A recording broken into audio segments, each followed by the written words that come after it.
మన దేశంలోని అత్యంత ప్రతిష్టాత్మకమైన యాత్రల్లో ఒకటైన అమరనాథ్ యాత్రకు ఈ రోజు తొలి బ్యాచ్ జమ్మూ నుంచి ప్రారంభమైంది. భారీ వర్షాలు, పహల్గాం ఉగ్రదాడి నేపథ్యంలో అధికారులు పకడ్బందీగా ఏర్పాట్లు చేశారు. భద్రతా పరంగా అన్ని చర్యలు చేపట్టారు. యాత్రా మార్గాన్ని నో ఫ్లై జోన్ గా ప్రకటించారు. 42,000 మంది జవాన్లు గస్తీ నిర్వహిస్తున్నారు. యాత్రికుల కదలికలను RFID ట్యాగ్ల ద్వారా పర్యవేక్షిస్తున్నారు.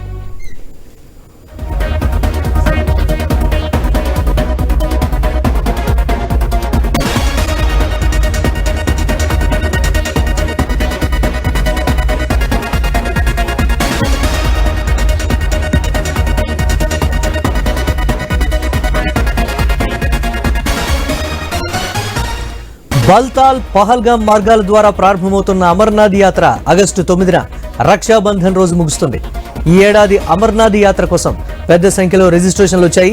పహల్గాం టెర్రర్ అటాక్ దృష్ట్యా కేంద్ర రాష్ట్ర ప్రభుత్వాలు అమర్నాథ్ యాత్రలో ఎలాంటి అవాంఛనీయ సంఘటనలు జరగకుండా జాగ్రత్తలు తీసుకున్నాయి.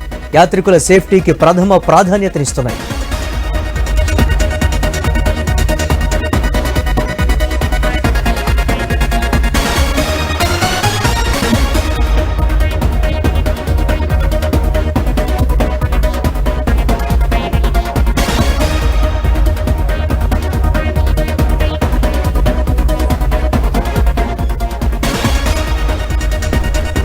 మన దేశంలోని అత్యంత ప్రతిష్టాత్మకమైన యాత్రల్లో ఒకటైన అమరనాథ్ యాత్రకు ఈ రోజు తొలి బ్యాచ్ జమ్మూ నుంచి ప్రారంభమైంది. భారీ వర్షాలు, పహల్గాం ఉగ్రదాడి నేపథ్యంలో అధికారులు పకడ్బందీగా ఏర్పాట్లు చేశారు. భద్రతా పరంగా అన్ని చర్యలు చేపట్టారు. యాత్రా మార్గాన్ని నో ఫ్లయింగ్ జోన్ గా ప్రకటించారు. 42,000 మంది జవాన్లు గస్తీ నిర్వహిస్తున్నారు. యాత్రికుల కదలికలను RFID ట్యాగ్ల ద్వారా పర్యవేక్షిస్తున్నారు. ఇక బల్తాల్, పహల్గాం మార్గాల ద్వారా ప్రారంభమవుతున్న అమరనాథ్ యాత్ర ఆగస్టు 9న రక్షాబంధన్ రోజు ముగుస్తుంది. ఈ ఏడాది అమర్నాథ్ యాత్ర కోసం పెద్ద సంఖ్యలో రిజిస్ట్రేషన్లు వచ్చాయి.